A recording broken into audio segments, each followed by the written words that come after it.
Mama ngai weye yo, mama ngai weye.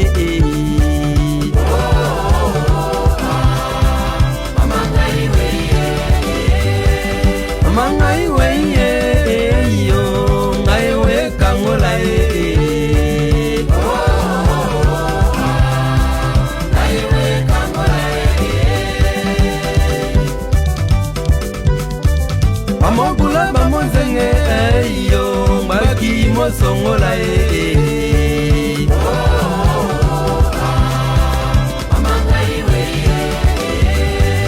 Amogula bamonzenge yo, mbaki mosongola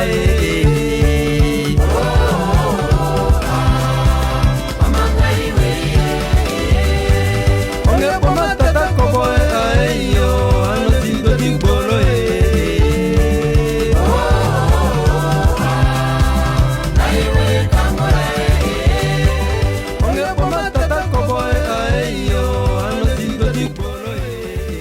Voilà, nega katulubaka tokoto eza ya koyinda eza ya kobeba na ndenge ya mabe. Donc topupula nde tomesana koloba toujours kopupula, donc topupula bango, topupula eza ekolo na biso, eza mboko bakoko batikela biso, donc moya kosala nde mosu eza te, donc faut topupula kango kaka tokende kana banzela tosengeli kokende. Soki balobi kopupula, c'est-à-dire que tolobaka ba vérité babisiko ebombani, donc faut tobimisaka ba vérité. Na Congo mikolo tona likamoko yo pesa bana Congo kanda. Isa likamoko pesa bana Congo kanda. Mbote miki na yo moko. Nabi mbote mingi na yo moko. Na patrona HD la Congolaise Espérance Bongo. Mbote. Prince Yawel, Mystère Versas. Tu fêtes bonne année, hein? Équipe lobby. Prince Yaweli. Na ebité HD. Est-ce que yo sur la penana la Prince? Faut ebisaka ye. Équipe technique na yo zolo bakino. Est-ce que sur la penana yo ebisaka ke ba kote yo mabanga za la rebelle? Prince Yaweli Mystère Versas. Balobi wapi? Na Houston. Otete mbomoni yango. Otete mbeyaga. Bokota maison Versas mon ninga bimsa mbongo persomba. Wana tokanisi sur Arlette Yapembe. Arlette Yapembe. Na osela mon avant bouger, comme l'expérience est bongo. Tindi la biselo mobo. Abi ado zela ka retour na otango zonga kin, ça l'effort, faut mon expérience est bongo, oza ba plan moko boy, la biso pour na boulot toujours etambola. Mbote na biso sous na mètre 17. Mètre 17. Mon thème est petite sœur propre Nadine Bibi. Bambota trop na bébé na biso pe lisusu. Talaka. Fubo ningisaka. Babino petant to tanga kombo tang bozo ba bo pesaka lien pe na batu mususu. Fo batu mususu ba s'abonner to comme ebele. Chez nous to na posa to comme ebele. Bo pesa ba lien na batu mususu bo senga bango ba s'abonner. Et ça pena kitoko. Bopesa lien na baninga na bino mususu ba isi biso ke bino kuna na bapoto abiki no YouTube loko pamba mais otindela baninga ba lien kama ipo la ndaka mission ba nini ile kana mboka. Joel Mukendi na Dallas, Pascal Yombe nasi na suka neto sama solo mais avant to banda na pesa mbote très spécial à mon ami propre d'enfance Bovi Katai Fomba. Joa mote non na musika. Pourquoi pas toi, Gauthier mon ami Kitoko. Bambote na bino. Coach Igombuta. On a ba mi d'enfance. Ba to kole sika moko to yebi to buki ba manga na ngalema. Tana ba ngalema bango ba yebi.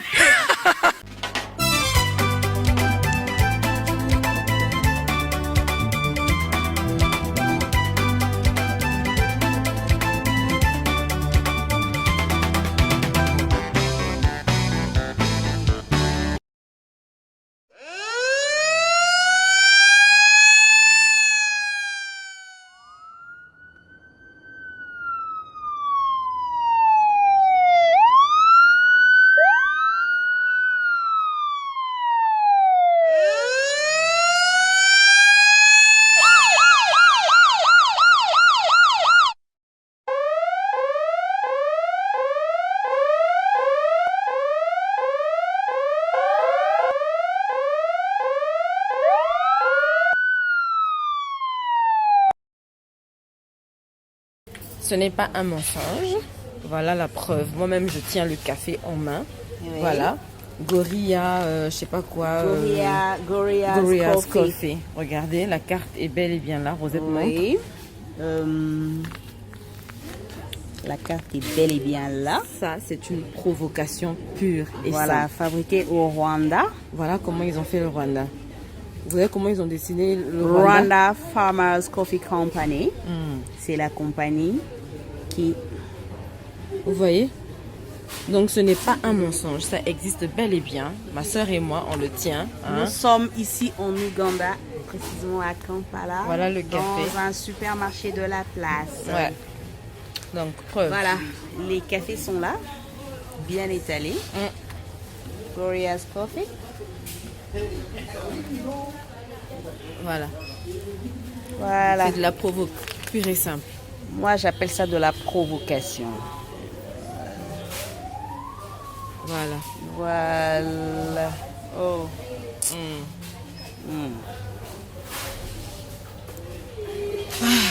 Bon, vous avez la preuve. Triste réalité. Effectivement. Allez Christo, un petit salut. Salut.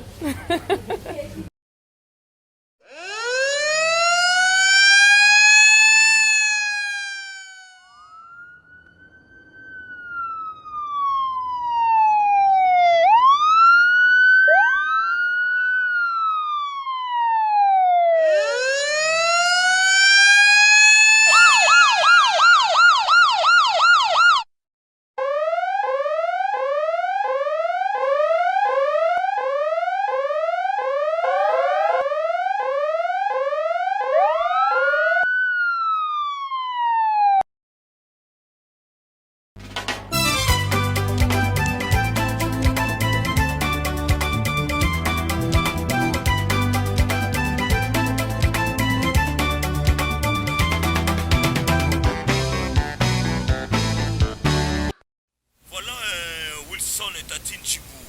Et je crois bien à musique et si vous en avez un peu papaya. Ou tu peux nous comprendre de l'autre sol la nini. Comment que l'autre sol la nini? Balkanisation ya mboko. Ndoko wana buloka bulango kala. Mboko kongo to ebiti. Siko tamboka bolaka ba mboka. Parce que tozala ki mboka moko.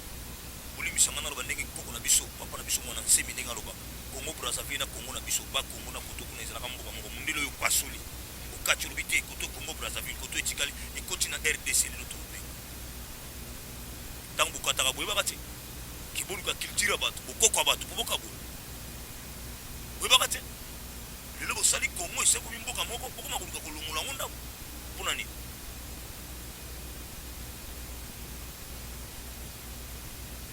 Peuple congolais mobimba esika azali abi non à la balkanisation surtout toboyi nayebi kena bato wana bokosela bango makambo ke bango to wana posa bazwa mboka wana ekoma mpona bango moko basala soki bapeyi nini to basangisanga mboka nini babi ya lokuta bango mpe balingi te donc nyonso boolukaka bastratégie po boyeba ndenge nini bokomanipule bango koto kuna po bozwa baminere eza kuna bamayele na bino yango wana Botika makanisi wana ya kitoko te, ce n'est pas bien. Dans ce pays, il y avait un homme qui avait osé de dire, même s'il faut négocier avec le diable pour que le Congo reste un, à en négocier. Et puis à Salam, c'est la personne du maréchal Mobutu Sese Seko Kukumba Nwazabanga. Ici à Mikaba, à Salam, on a négocié avec le diable. Alors, on va marquer Jésus chrétien, mais on vous dit vrai. Congo et Kabonate. Tolobi et Kabonati. T'as la provocation, bah, comme il y a un peu de basi balaxi na Uganda.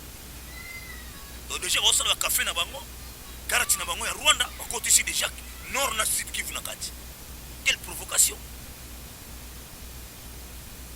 Nous aimons bien les Rwandais, parce que c'est notre. Parce que français na biso. Sont nos voisins. Naguto na olo. Mutu aboko linga si Rwandesa. Juste là passant. Maman Maria Mukabera. Maman aboko linga. Son éducation na Zaï.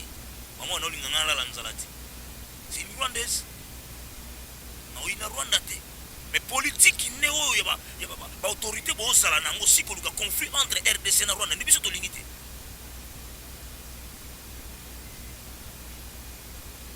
wana nde tolingi te politique wana pena nde toboyi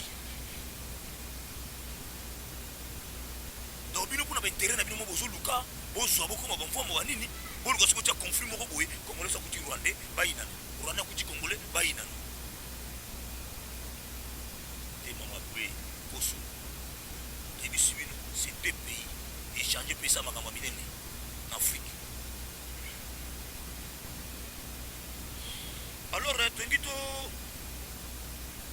topesa bino mwa maloba moke y avait un professeur qui s'appelle Yombi professeur Yombi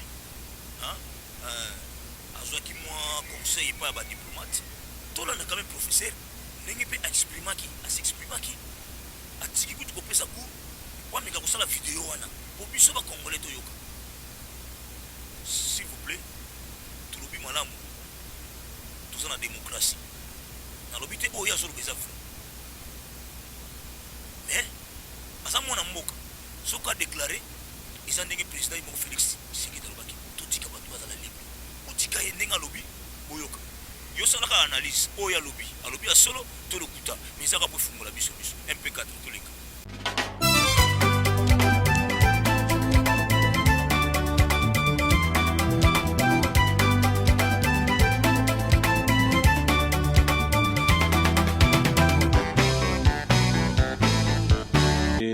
lelo nauti kozwa appel ya diplomate moko très influent d'ailleurs qui est parmi diplomate ya G7 mais diplomate wana ayebisi ngai boye ce que je te dis aujourd'hui Yombi ezali que tozali ko remarquer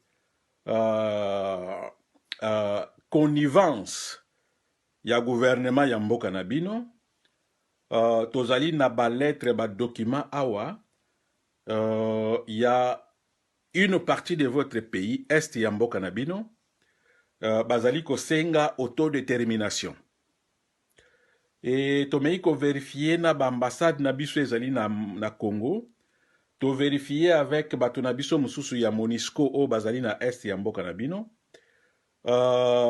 to remarquer que ba document oyo biso tozali nango la population, la base, la population ya est ya mboka na bino bayebi likambo wana te.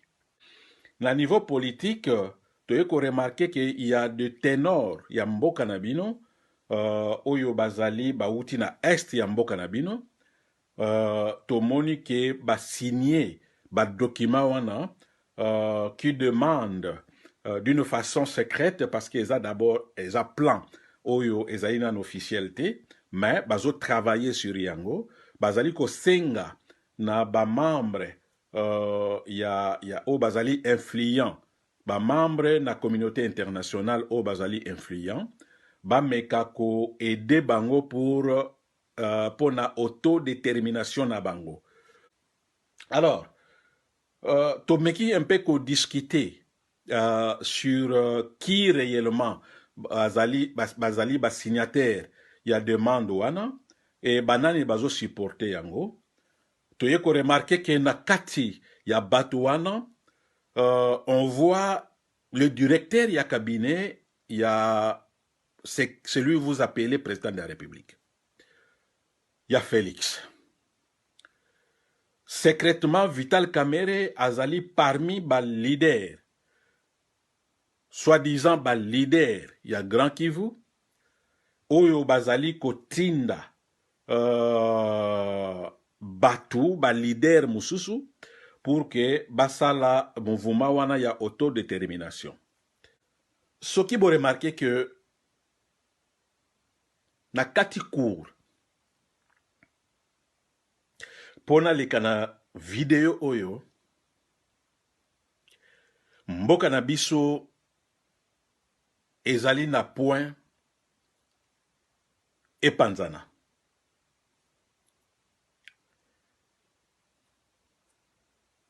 Le diplomate me dit votre gouvernement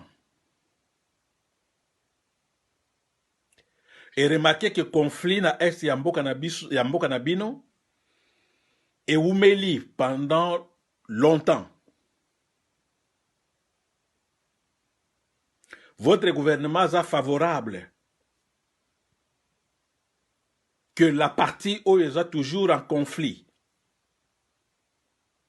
Ce qui balingi autodétermination, ils ont décision à bango, ils ont la démocratie, semble-t-il. Bande kunangai yakasai.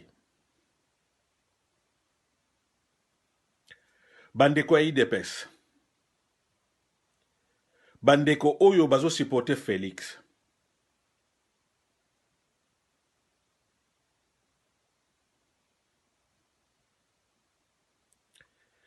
Le Kivu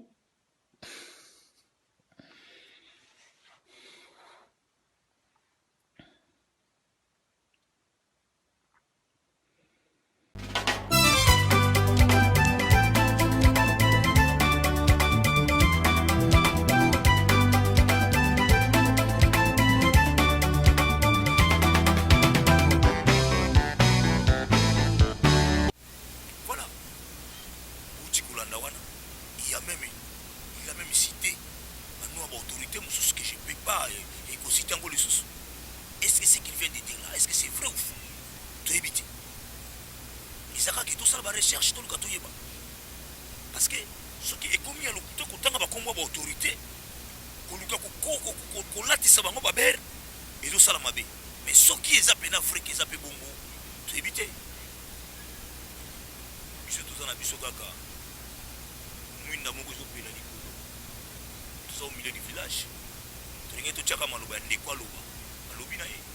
Et c'est ce que le professeur Yumbi a dit. Est-ce que c'est vrai ou c'est faux? On ne sait pas. Mais tu n'as pas de Congo, tu n'as pas de Congo. Qui sont les gens qui ont été moutus à la Kalokuta. Ceux qui ont solo, tu as été voilà la politique. Voilà pourquoi nous avons foulé Yakocha image. Tout ça dans le Congo, tant que yoka, ngonga ya kobeta photo fungola miso. Toyoka côté ba lo kuta na côté ba ka solo poto analyser et c'est comme ça.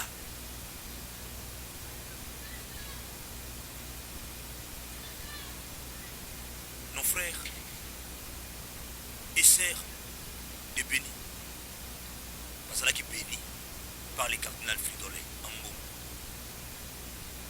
comme envoyé spécial il y a pape à Kitaki na Béni à Kendeki. Comment un cardinal a comaki l'aéroport de Bayambaki, comment un cardinal a célébré qui messe, n'est-ce pas qui discours MP4.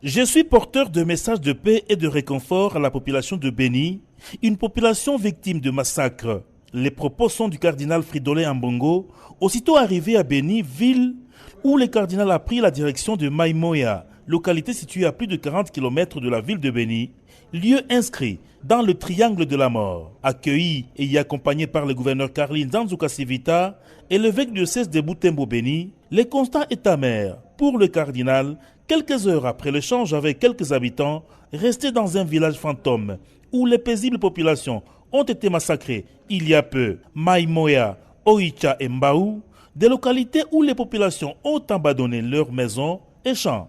C'est facile de le constater. Avec cette visite de son Excellence, Monsieur le gouverneur de province, et aussi de l'éminence, le cardinal Fridolin Ambongo, nous croyons que ça vient de mettre encore une fois dans le cœur de notre population une sorte d'espoir.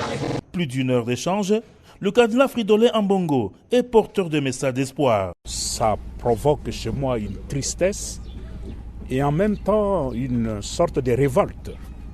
Parce que là, il n'y a aucune raison de s'attaquer à ces gens. Mais il n'y a pas de fatalité. Même s'il y a eu ce moment de cruauté, notre espérance chrétienne nous dit que le Seigneur n'abandonnera jamais ses peuples. Si nous commençons à nous diviser entre nous nous commençons à nous accuser mutuellement, c'est la faute à tel, c'est la faute à tel, nous nous fragilisons. Et l'ennemi sera toujours plus fort. Il est important que nous nous fassions confiance. Surtout de la part de la population, ce serait une erreur de penser que l'ennemi c'est la FARDC, l'ennemi c'est la police, l'ennemi c'est la MONUSCO. Ça c'est une erreur. Une exhortation à la population à ne pas confondre l'ennemi. Il a dit à la paroisse Oicha, Mbaou, où 4 prêtres avaient été kidnappés et tués à titre de rappel il y a plus de 5 ans. L'arrivée du cardinal était réconfort, comme l'ont reconnu les différentes populations que nous avons rencontrées sur place, qui n'attendent que la paix et la sécurité.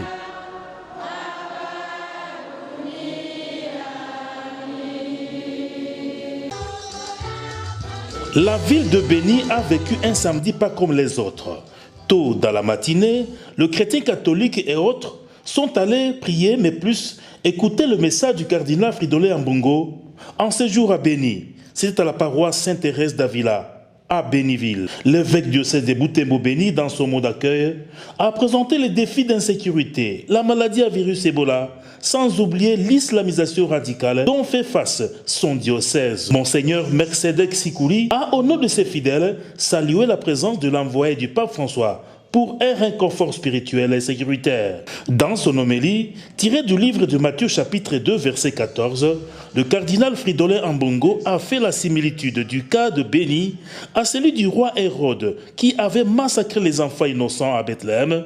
Il y a des Hérodes ici et à l'extérieur du pays, a-t-il martelé. Ils rendront acte un jour. L'ennemi, ce n'est pas l'armée. L'ennemi, ce n'est pas la police. L'ennemi, ce n'est pas la MONUSCO. Ce n'est pas la population de Béni. L'ennemi se trouve ailleurs.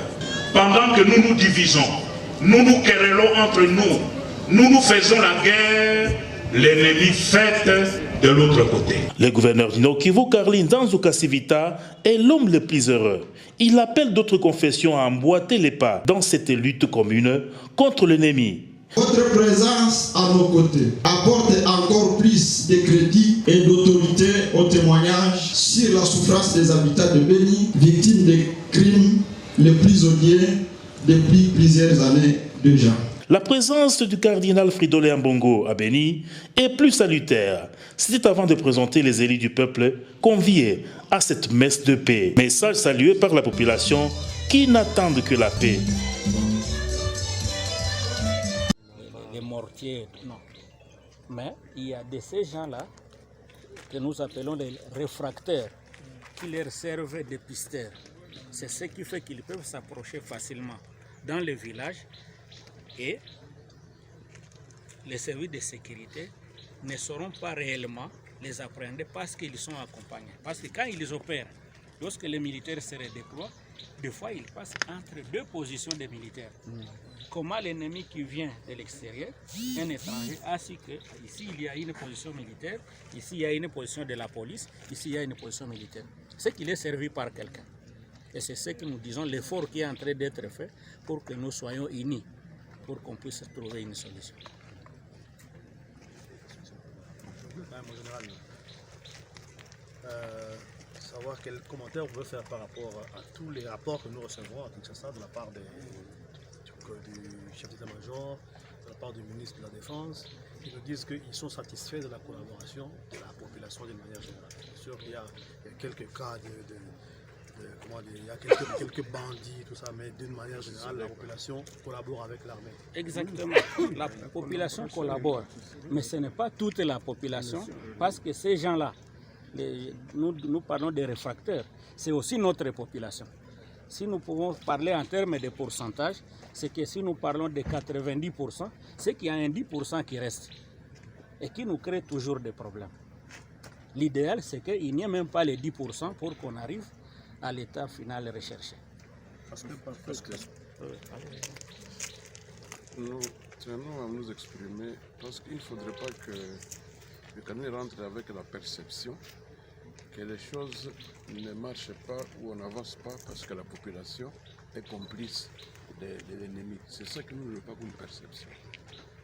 Et lorsque nos frères en armes s'expriment, ça risque de donner l'impression que tout ne marche pas, ou alors on est en train de quitter parce que la population n'a pas la possibilité. C'est tout le contraire. C'est vrai, il y a quelques affaires égarées, comme vous l'avez bien souligné, Excellence, son éminence, il y a des éléments égarés, et ils se recrutent dans tous les regroupements, qu'ils sont chez les civils, chez les militaires, même à la MONUSCO, ça a été dit. Il y a des éléments égarés. Mais que ce soit la perception qu'on n'arrive pas à avancer parce que la population ne collabore pas, ça c'est un problème. Dire qu'on n'avance pas, c'est peut-être vous. Je ne suis pas aussi politicien, mais si vous faites l'évaluation, vous pouvez vous-même savoir si on avance ou on n'avance pas. Ce que nous recherchons, c'est que nous tous, nous regardons dans la même direction.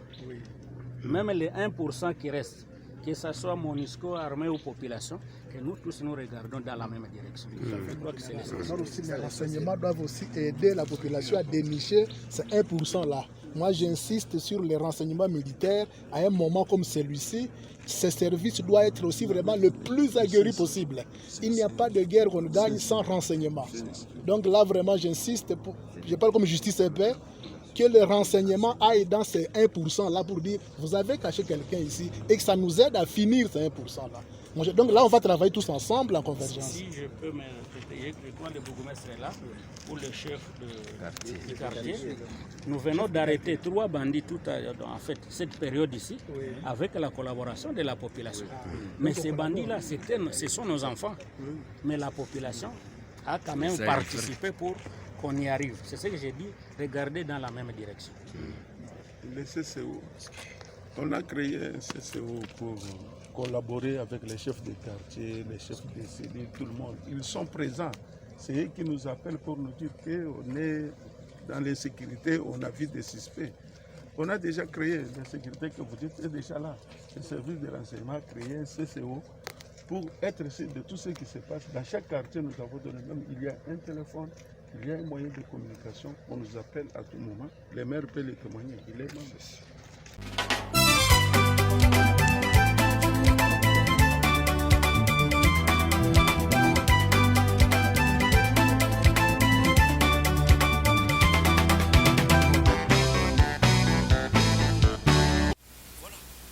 Voilà, nde tozoloba lokoso koluka kozwa nde tosalaki kaka biso moko toluka toteka mbongo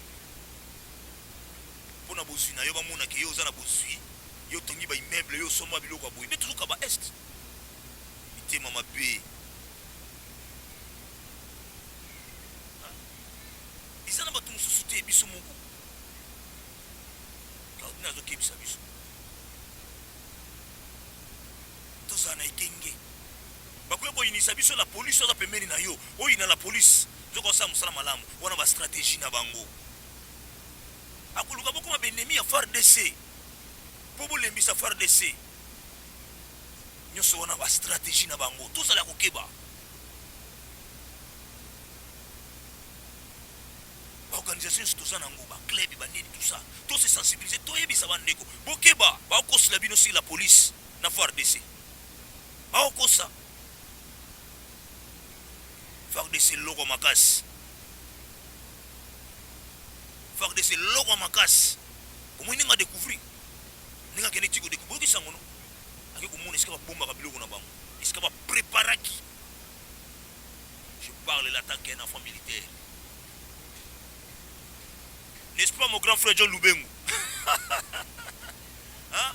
Mon grand frère John Lubengu okamwa te ekanda obenga mokolo bipeti na ngai okomi koloba tika toloba so tolobi te na lobela biso tokufa kaka je kudunga na komi nango je crois pas que Lumumba komanga nango Lumumba kufa trop jeune dibo musu tokufi so toloba vérité lika mango ni toluka bolama bana biso na bakoko na biso bande kunanga botika makambo oluka toluka bolamu na biso nyonso soko ibiki yo kozwa 100 francs sika moninga zwa 50 zwa 20 zwa 10 bino bolingi bino bozwaka mema kila bandeko sopanaka tobosana teke nzambe aza ngana moi je suis catholique convaincu c'est-à-dire que pana biso basaka na makila mutu te catholique ebisingaki basakanaka na mutu te parce que l'homme aza représentant ya nzambe donc nzambe mokumba ntango namonaka masiki ya baba. Totika masiki ya pamba pamba. Toluka toka ba mboka toka bango ti wapi. Ti wapi ne unangai. Munguna penda donc munguna penda nemi na bino ayina ndaku na bino penda azo na ndaku na bino. Ayokana nayo po bongo ba negono na ndaku. Di ata lokosa mwili kingai. Ata lokosa mwili kingai.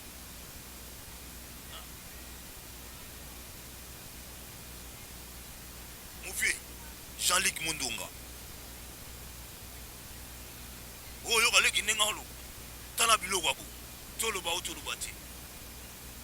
Tika to pupola. MP4. Eza na image moko ya aéroport na retour ya cardinal Ambongo tanga songa kina ndifo bakini tanga utimbeni. Pesa na toka malobani cardinal Rubani.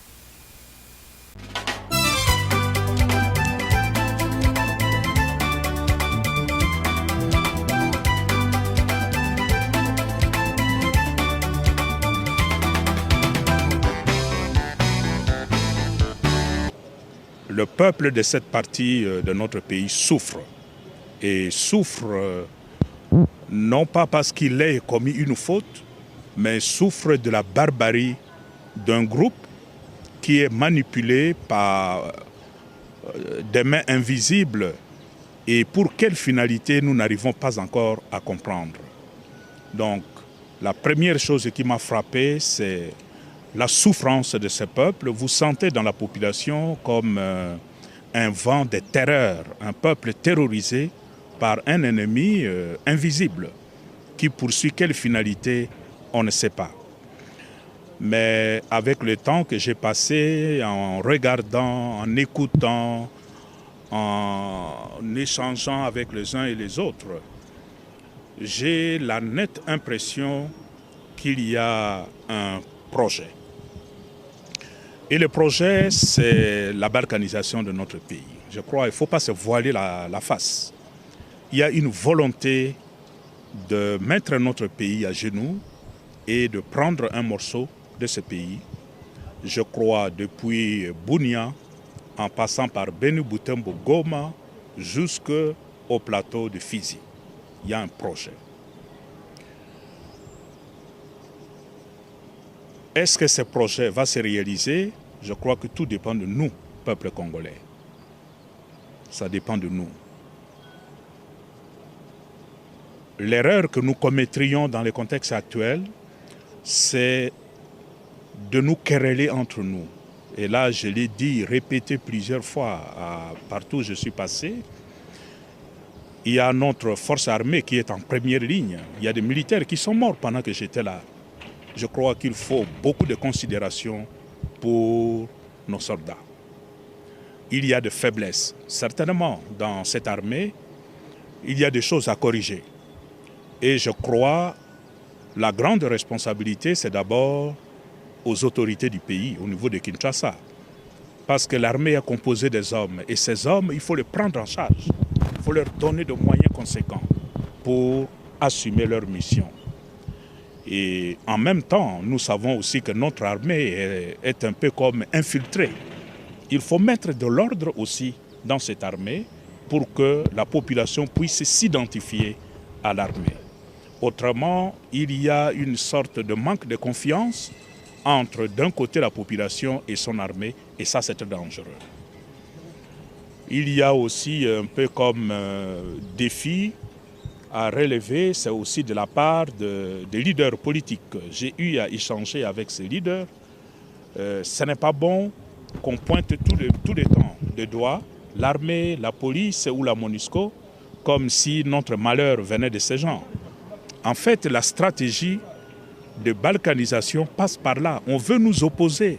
On oppose l'armée à sa population, on oppose la police à la population, on veut faire croire à la population que l'armée ne fait pas bien son travail. Tout ça, ça participe à une stratégie.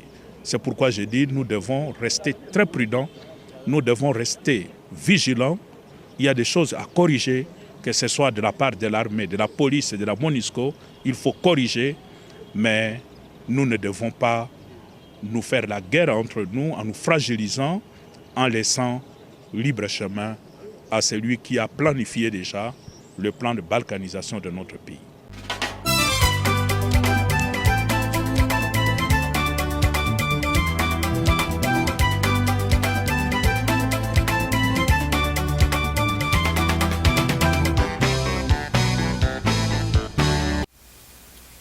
Voilà, nous sommes arrivés presque à la fin de notre émission. Tolandi, mes prochaines émissions, totambusande micro po bana mai baloba. Ngana kota na keina luki bana mai baloba. Et puis invité spécial, je crois bien, tozana maman Antoinette Zamba, amega muke kolobela biso sur balkanisation mboka na biso. Banani nde bataba munguna. Parce que lui, c'est une femme de droit. Alors, beko lobini ni na ba ba trahir.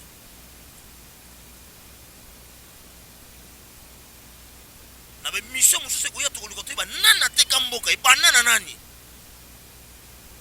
Foto bi bisa ba secret. To luka ba mpaka ba mbiaka be na ba na kati ba kini oyo ba bisa biso ba nani ne ba ba na ko teka mbogo. Ikula ko luka ta musuko za bokunzi. To teki ba mboka, to kabi mboka. Kamone sika mawe banda.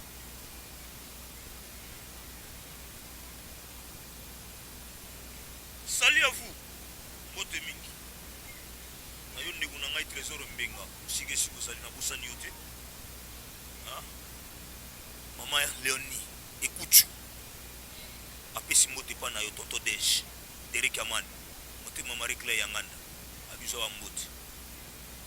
Vedej. Mbote. Isilanga libota mote mwa mbote. Mbote na yo, Patrick Elum. Na Caroline du Nord, Pambote HD la Congolaise, toujours. Yannick Lambongo, toujours na Caroline du Nord. Pambote na Ninga Mystique, HD la Congolaise. Venanga Papi Bakamba, unité à Kantiati DSP. Vieux, Salah Gaga. Patrick Monga et Papa. Gole, Kouchou. Yaya Baleki. Ah, ne voit danser, il y a des SMP sans week-end petit galaga. Vena biso, talaga yo, photo tombola yo, puis salaga yo, écoute goli. Na pesi mbote na ngali susu. Na grand frère Mike Konjo, usika na ballon de Siko Sali, nous sommes chaka, bambota danser, mauvais Basile Kitoko, bamboti. Talaga les gars peuple. Bonsoir ngobole mangote. Bole mangote puis ya bino. Mon colonel Edgar Manzela. Congo Brazzaville, précisément na Pointe Noire, zo mboti na yo acheter la Congolaise à opesa. Masolo kwa ezalaka. Photo yo kaka. Photo kushaka. Hein? Joël Mukendi na Dallas.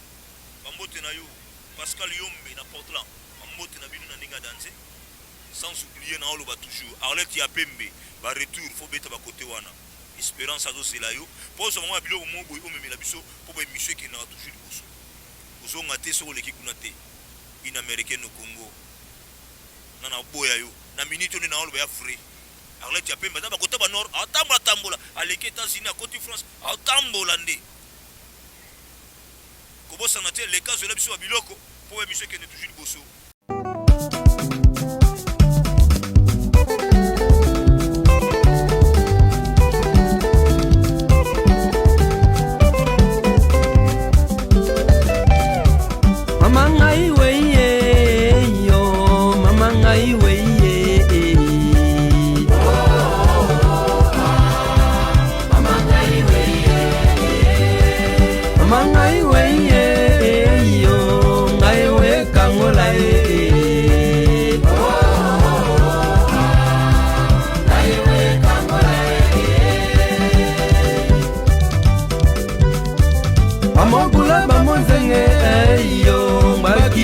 Songola